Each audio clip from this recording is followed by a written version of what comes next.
The Alberta government has released a new stat that expects the population of seniors to double in the next 10 years, all because of baby boomers, and our city is no exception.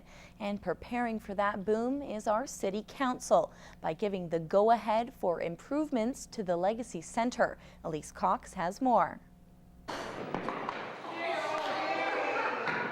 The Legacy Centre has become a vital part of the community, and especially with our city's seniors.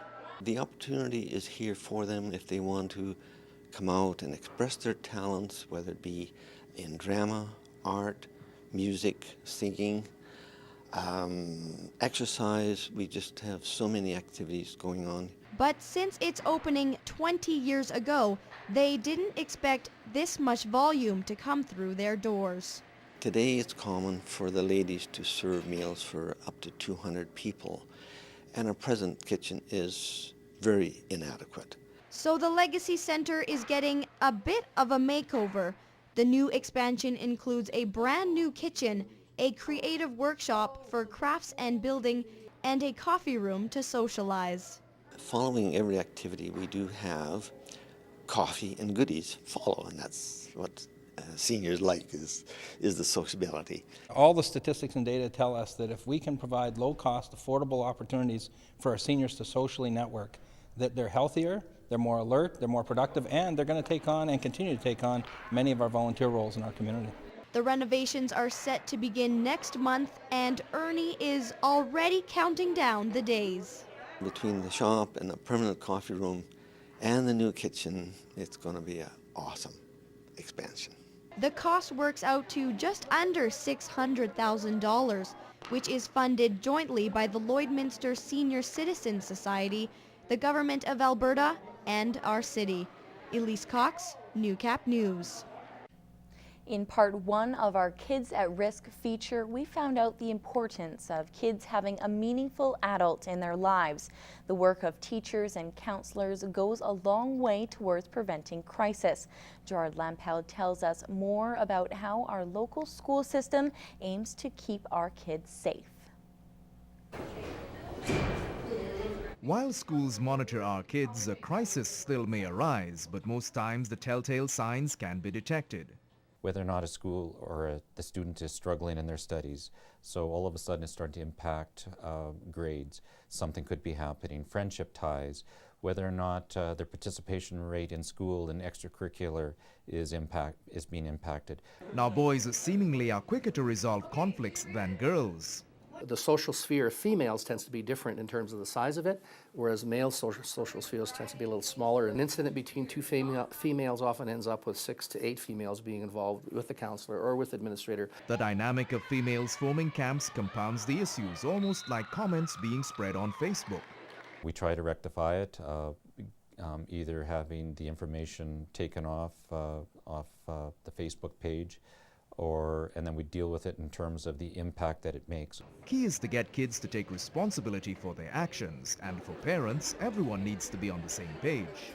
We can work with parents, and if parents can have the trust that we are all acting in the best interest of their child, we more than often find super solutions that really do make a difference. Keeping issues bottled up has consequences. It's important to find a positive outlet. I went through some tough stuff when I was a kid, and I turned to school, so I worked very, very hard in my academics and in school leadership. Being part of groups or teams really helps break down, instead of just being a number, a smaller group of friends, and you get to know them better and get to know that teacher better, whoever is in charge of the program. Gerard Landfill, Newcap News.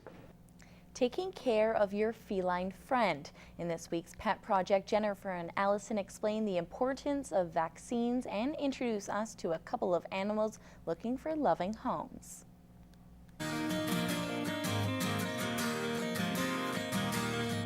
Hi and welcome to this week's Pet Project. I'm at the Lloydminster and District SPCA with Jennifer, and this is Wrigley. Yes, Wrigley is about 6 years old, yellow lab cross. He is already neutered, he's microchipped, he's up to date on all of his vaccinations, he just needs his rabies vaccine. He's a very sweet little guy. He is very obedient as well. He does no sit, and he actually likes to sing if you play the right song for him. Other than that, he is really quiet. It's just that specific song he likes to sing to. He does get a little bit shy around new things, but he will warm up to people. And as far as we know, he does good with dogs, cats. He seems to really enjoy children, but it's always best to bring the whole family down for a meet and greet. And this is Julian. Yes, Julian is about 2 years old. He is already neutered, microchipped, up to date on all his vaccinations except for his rabies vaccine. He likes his cuddles. He's definitely a cuddly cat. He's actually been with us since August, if you can believe it. So he's getting close. It's almost close to a year now. So it really is time for him to find his forever home. He really likes other cats. He's in our cat condo right now, so that's great. We know he gets along well with cats. If anybody's interested, come down to the shelter for a meet and greet. So Jennifer, I always hear you talking about vaccinations with animals. Yeah, definitely. The vaccinations are really important to protect against many various deadly diseases that are out there. They're critical for your pet's health. Puppies and kittens require a series of 3 vaccinations, where adult animals require yearly vaccinations. So the best thing to do is just talk to your veterinarian about the best vaccine protocol for your animal to ensure that it's going to be healthy throughout its lifespan. Perfect, and thanks for joining us on this week's Pet Project.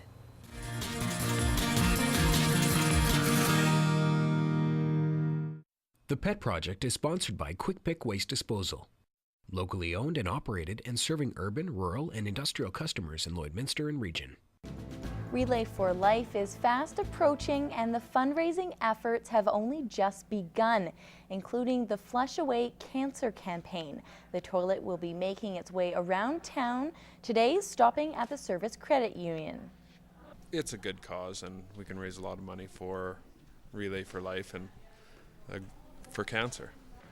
New this year is a screen attached to the back so people can see where the toilet has been, and at the bank an interesting get-up. It was started out by the staff here, and for every dollar increment, it started with the first $25 and then $50, $75 up to $200, and I had to add a piece to my wardrobe for every piece. Tomorrow the campaign will make its way to the Service Credit Union on 18th Street. Our city is rapidly expanding, and for the most part, many positives have come out of the growth, but the expansion has caused some trouble for our fire department, and they are happy to receive some new equipment. Elise Cox has more.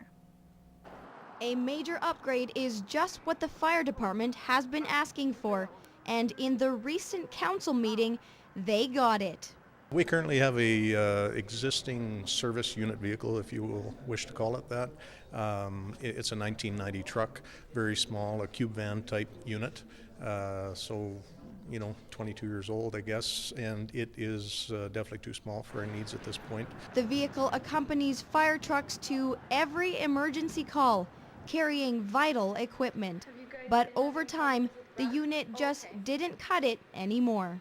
The old truck is grossly overloaded. In fact, we're to the point where we're carrying some of that stuff on other vehicles because there's just no place to put it.